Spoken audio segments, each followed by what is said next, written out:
Nesse terceiro vídeo de simulando redes de Petri, eu vou mostrar a opção de grafo de alcançabilidade, no qual aqui eu tenho duas tabelas, a tabela de marcação para transição e a tabela de transição para marcação. Nos vídeos anteriores eu modelei duas redes de Petri e simulei a partir dessa opção. Também mostrei as matrizes do sistema, mostrando a sua funcionalidade. Nesse vídeo eu vou simular duas redes de Petri, uma com alcançabilidade finita e outra com alcançabilidade infinita. Mas o que seria essa alcançabilidade? Bom, a alcançabilidade ela é importante para mostrar quantas marcações são possíveis a partir de um estado inicial. Um grafo de alcançabilidade ele pode ser finito ou infinito. O grafo finito ocorre quando a partir de uma determinada marcação é possível voltar à marcação inicial da rede. Já o grafo infinito ocorre quando a partir de uma determinada marcação alcançada nunca se poderá voltar à marcação inicial. Ou ele pode até voltar, mas essa rede de Petri ela vai sempre ficar executando e incrementando os seus estados para o infinito. No exemplo 1 aqui, eu tenho uma rede de Petri com alcançabilidade finita, onde todos os seus estados são conhecidos, e a partir de M0 eu tenho a transição T1 habilitada.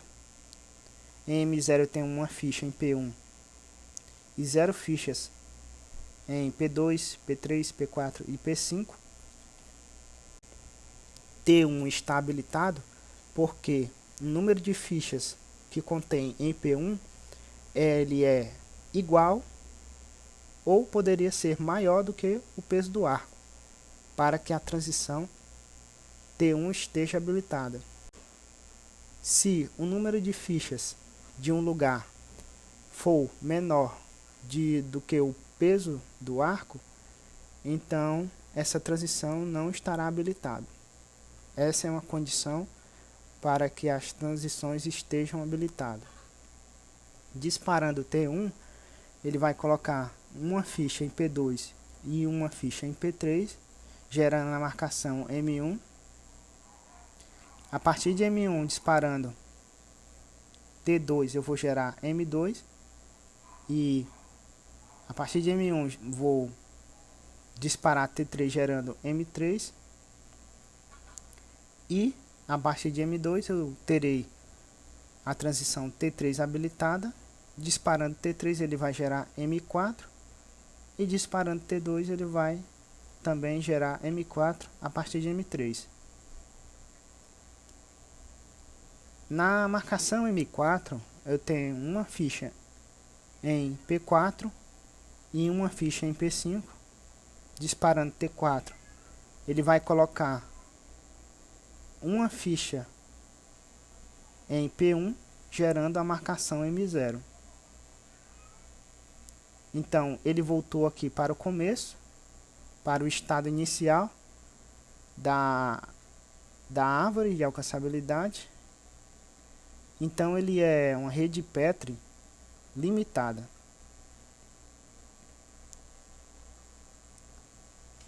No outro exemplo aqui, eu tenho aqui um grafo com alcançabilidade infinita. Seus estados estarão sempre incrementando.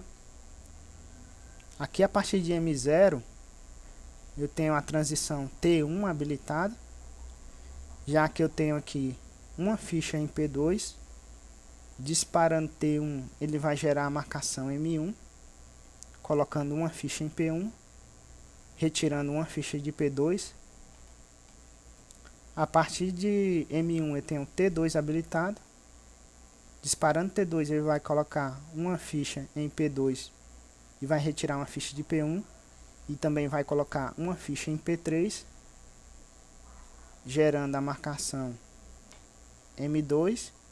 A partir de M2 eu terei T1 habilitado. Disparando T1 vai gerar a marcação M3. A partir de M3, disparando T2 vai gerar M4. E a partir de M4 eu tenho duas fichas aqui em P3. Nesse caso ele está habilitando a transição T3, já que o número de fichas do lugar é igual ao peso do arco.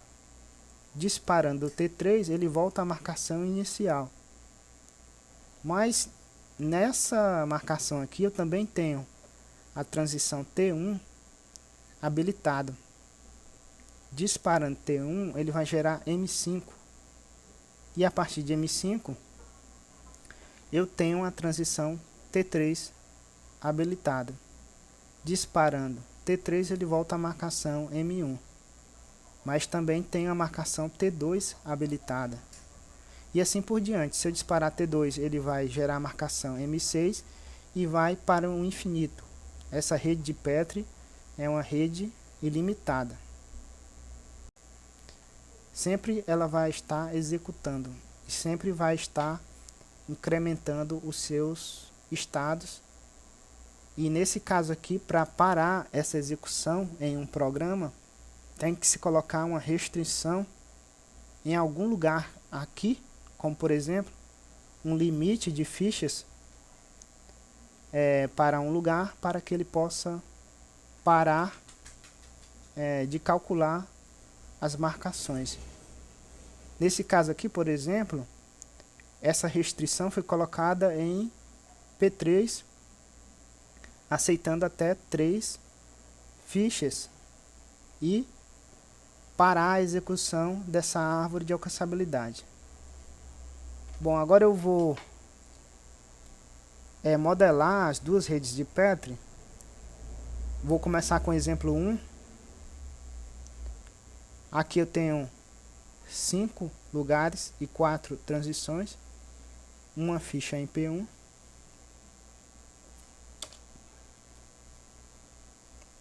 Uma ficha em P1. 0 fichas em P2. 0 fichas em P3. 0 fichas em P4. E 0 fichas em P5. Tenho 4 transições. E agora eu vou fazer as associações. Vou ligar P1 a T1.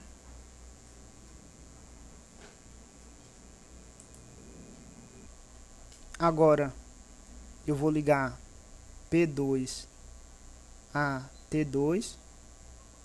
Olhando aqui, P2 a T2. Vou ligar P3 a T3 e P4 a T4. P5 vou ligar a T4. E agora eu vou fazer as associações de transição para lugar. Vou ligar T1 a P2 e P3.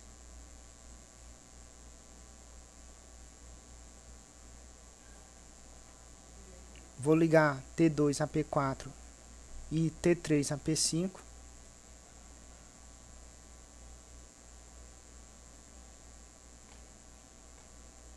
E vou ligar T4 a P1.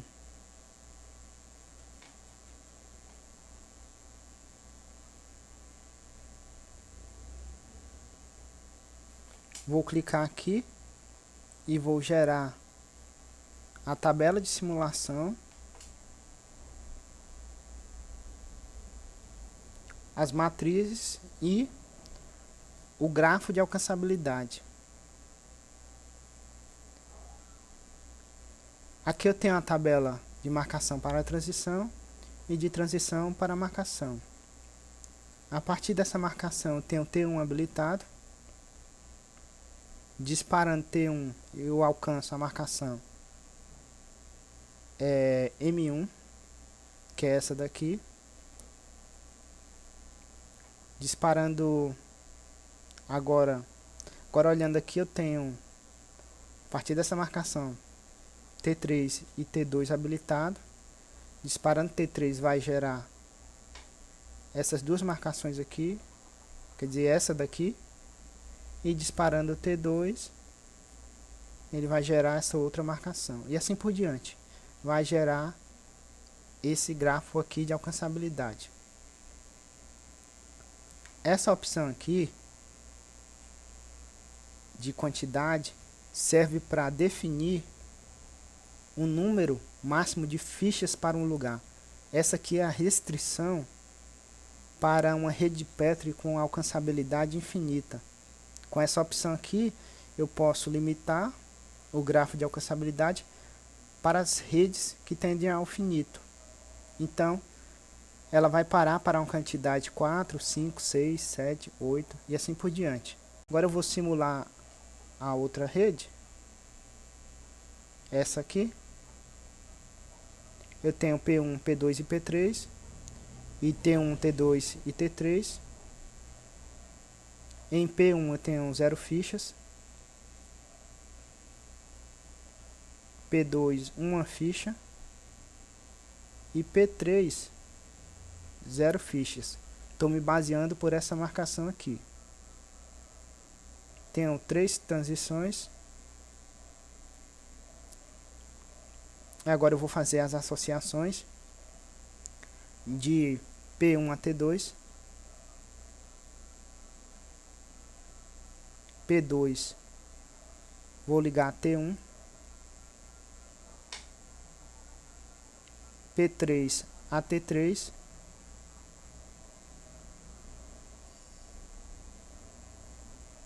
E agora, de transição para lugar, T1 a P1.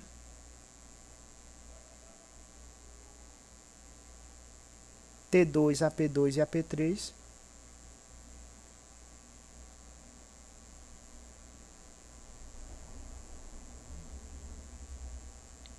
E também tenho aqui T3 ao infinito. Eu vou ligar T3 aqui ao tracinho, que significa infinito.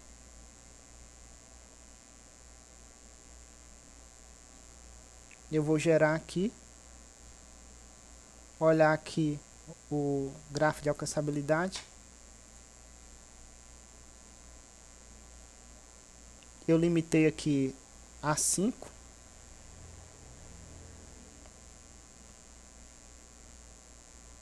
Se eu diminuir isso aqui para 3, por exemplo, ele vai calcular novamente, ó.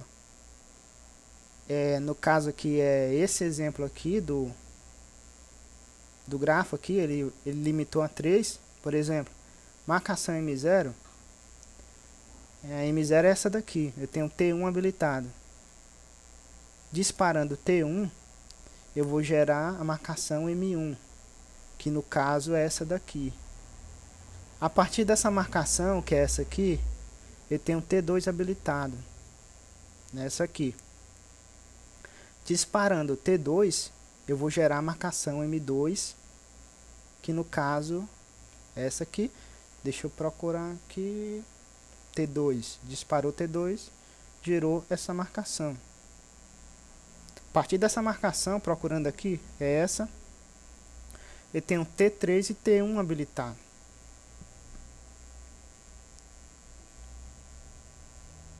Mas no caso aqui é T1. Disparando T1, ele vai gerar a marcação M3, que é essa daqui. A partir dessa marcação, procurando aqui, eu tenho T2 habilitado. Essa aqui. Disparando T2, ele vai gerar a marcação M4, que é essa marcação aqui. Disparando T3, ele vai gerar a marcação M0. Vamos ver aqui. T3 ele vai gerar a marcação M0. Essa aqui. Disparando T1 a partir dessa marcação, ele vai gerar aqui, ó. Ele vai gerar a marcação M5 102, que é essa daqui. A partir dessa marcação, olhando aqui, ele tem um T3 habilitado. Disparando T3, ele vai gerar M1,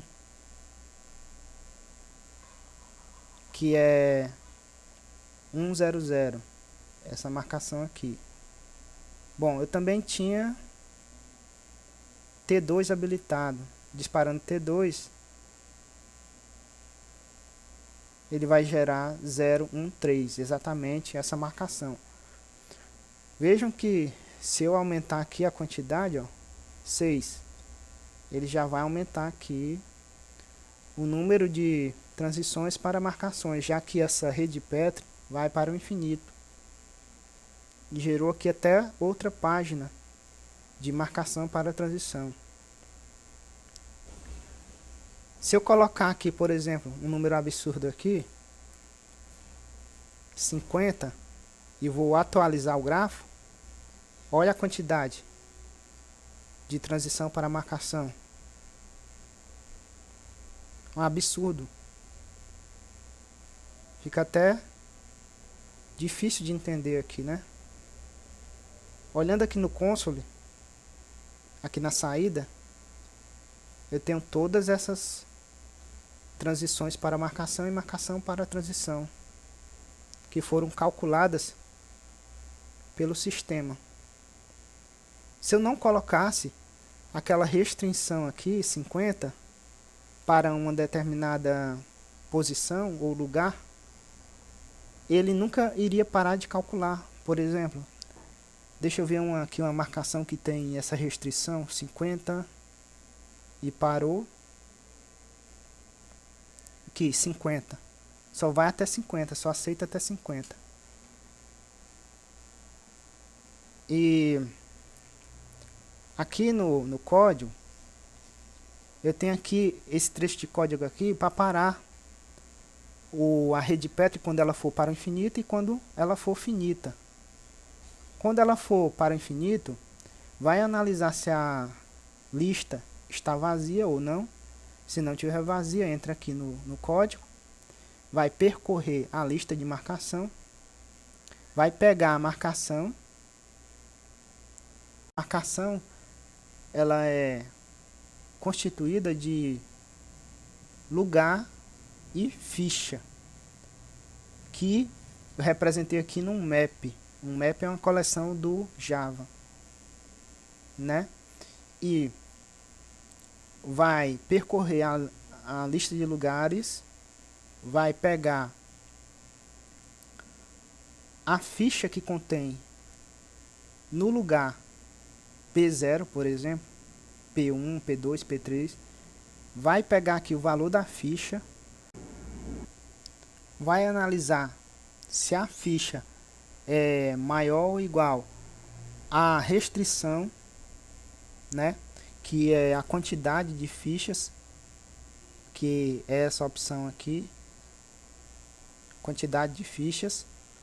Bom, se for maior ou igual, então ele vai limpar a lista de marcações e vai sair do while, vai parar de calcular as marcações. Aqui são as impressões de marcação para transição e transição para marcação, que aparece aqui no console. E esse trecho aqui de código é um trecho para parar o cálculo da alcançabilidade para uma rede Petri finita. Nesse caso, ele vai apenas analisar o tamanho do map marcação anterior com o map depois do cálculo. O map ele não aceita chaves duplicadas. Então, se por exemplo a marcação é a chave com um valor, essa marcação ela vai ser única. Então, nesse map aqui ele vai ficar coletando as marcações, e se em um determinado momento ele analisar que o valor do tamanho do map marcação anterior ao cálculo for igual, então isso quer dizer que todas as marcações elas já são conhecidas na rede. Então ele vai limpar a lista de marcações e vai sair do while. E vai parar para uma rede de Petri com alcançabilidade finita. E depois vai mandar preencher a lista. As listas da tabela. Dessa tabela aqui. Bom, eu posso apenas mostrar esse trecho de código, já que isso aqui é um trabalho acadêmico. E acreditem que se eu colocar aqui, por exemplo, 100 a quantidade e mandar aqui calcular, olhando aqui no console, olha, ele está calculando, ó, até achar um valor de um lugar que seja 100, maior ou igual a 100, para parar. Parou. Olhando aqui, ele já calculou esse absurdo aqui de transição para a marcação. Olhando aqui em um determinado lugar, ele vai até 100, né? Olhando aqui, bom, aqui eu tenho 95, 94. Fica até difícil de achar um lugar aqui igual a 100. Se eu colocar aqui 200 e mandar calcular, vai até custar um pouco aqui para, ó, já calculou. E assim por diante. Colocar 1000 aqui vai parar só daqui a uns 2 minutos. E colocar aqui em 4, vai voltar aquele cálculo anterior. É isso aí, pessoal, mais um vídeo, desta vez sobre grafo de alcançabilidade em redes de Petri. E esse aqui é o meu e-mail para algum contato, críticas, sugestões e dúvidas. Obrigado por ver esse vídeo. Tchau.